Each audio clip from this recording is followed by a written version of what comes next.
이제 마지막으로 외상과 흉터에 대해서 말씀드리겠는데요. 그 어린아이들이 흔히 잘 넘어져 상처를 잘 받기 때문에 특히 얼굴 부위 같은 경우에는 흉이 남을 수가 있습니다. 이런 경우에는 얼른 병원에 가서 치료를 하면 최소한도로 흉이 적게 남고 그 다음에 어떻게 해야지 흉이 덜 남고 치료가 잘 될 수 있는지 설명을 듣고 치료를 할 수가 있겠습니다. 그래서 이제 외상의 경우에는 대에 있는 화상이 있겠고요. 그 다음에 손톱이나 또는 연필 또는 넘어져 생기는 긁힌 상처가 있겠습니다. 그래서 이런 경우에 치료 방법은 먼저 자극이 적은 방법으로 소독을 해야겠고요. 그 다음에 피부과적인 재생 스퍼를 하고 그 다음에 재생 레이저를 이용해서 그 부위에 치료를 재생이 잘 되도록 도와주고 그 다음에 균도 소독을 하고 그 다음에 피부가 흉이 생기지 않도록 안전하게 홍반 같은 것이 빨리 제거되도록 재생 레이저를 쏠 수가 있고요. 마지막으로 치료한 다음에 그 부위에 약을 바른 다음에 재생 연고를 바르고 그 위에 이제 인조 피부라고 하는 여러 가지 것들을 붙여서 그 피부가 상처받은 부위가 항상 축축하게 남겨져 있으면 그 부위에 딱지가 안 생기면서 흉이 적게 남게 되겠습니다. 이런 과정으로 재생 치료를 하게 되겠습니다. 재생 치료 동영상을 보시게 되시면 먼저 그 상처 부위에 재생 스포를 올려놓게 되겠고요. 이렇게 약 15분간 거치를 해놓으면 그 사이에 진물이나 또 염증같이 가라앉히고 그 이후에 이제 재생 레이저 바이옵트론을 이용해서 옐로우 라이트를 이용해서 그 부위에 빛을 쬐면 그쪽 부위의 창상이 치유가 빠르게 되고 그 다음에 염증이 가라앉게 되겠습니다. 다음은 흉터가 있는데요. 흉터에는 여러 종류의 흉터가 있죠.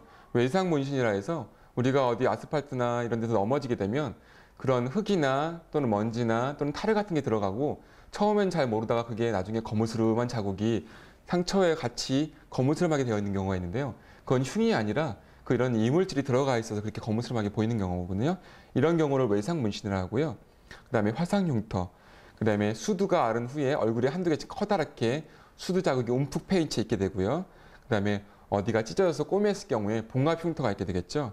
그 다음에 마지막으로 손톱에 긁히거나 또는 다른 기타 나뭇가지나 이런 것에 긁힐 경우 선상에 얇은 미세한 줄이 남게 되는데 이게 재생이 완전히 안 되고 흉터로 남는 경우가 많겠습니다. 그럼 흉터 치료는 어떻게 하느냐? 초기에는 먼저 바르는 약 치료를 하고요.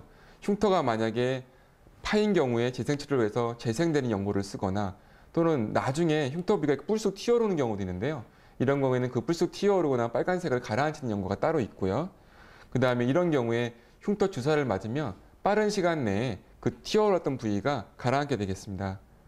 그 다음에 세 번째 크로스요법은 파인 흉이 있을 경우에 그 부위에 살이 차오르는 약을 발라서 한 달에 한 번씩 발라서 딱지가 생기고 딱지가 떨어지면서 살이 조금씩 차올라와서 그 파여진 홈 부위가 메꿔지는 치료 방법이 있고요. 네 번째로는 레이저 치료를 해서 요즘에는 그 흉터 전용 레이저가 많이 개발이 되어서 그런 레이저로 치료를 하게 되겠습니다. 그 상처 부위에 레이저를 여러 번 조사를 하고요. 이 레이저는 그 상처 부위 1제곱센티미터당 약 500개에서 1000개의 미세한 구멍을 뚫어서 치료를 하는 방법이고 치료 후에 한 일주일이면 완전 재생이 되면서 한 달 간격으로 계속 반복 치료를 하는 겁니다. 그래서 치료 시 마취약을 바르고 하면 별로 아프지 않게 치료를 할 수가 있고요. 그쪽 부위에 레이저를 여러 번 반복해서 쏘게 됐습니다. 그러면 흉터 치료 전의 사진을 보여드리겠는데요. 치료 전과 치료를 약 3번쯤 한 후에 흉터이고요. 이 흉터는 봉합 흉터이고요. 완전히 많이 좋아지지는 않았지만 그래도 어느 정도 일부 많이 좋아진 좋아진 것을 볼 수가 있고요. 그 다음에 아직도 조금 더 치료를 더 해야 될 케이스입니다. 다음은 외상문신 치료인데요. 이제 교통사고에 의해서 넘어진 경우에 이렇게 바닥에 긁히면서 자국이 홈이 패이면서 그 부분이 거무스름해지는데요. 이런 경우에는 색소 레이저를 치료를 하면 굉장히 잘 없어지고요. 한번 치료하고서 거의 대부분 많이 없어졌고요. 우리가 이제 연필심에 들키거나 찍힌 경우에는 그 연필씨가 흑연이잖아요. 그 흑연이 이제 안에 조금 묻거나 심지어는 이제 흑연이 들어가는 경우도 있는데요. 일단 먼저 찔린 경우에는 바로 들어간 흑연을 병원에서 간단히 빼고요.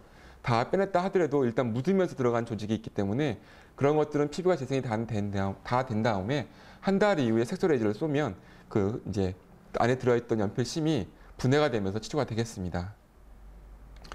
지금까지 유아나 소아한테 잘 생기는 피부 질환 또는 계절별로 잘 생기는 피부 질환에 대해서 알아봤는데요.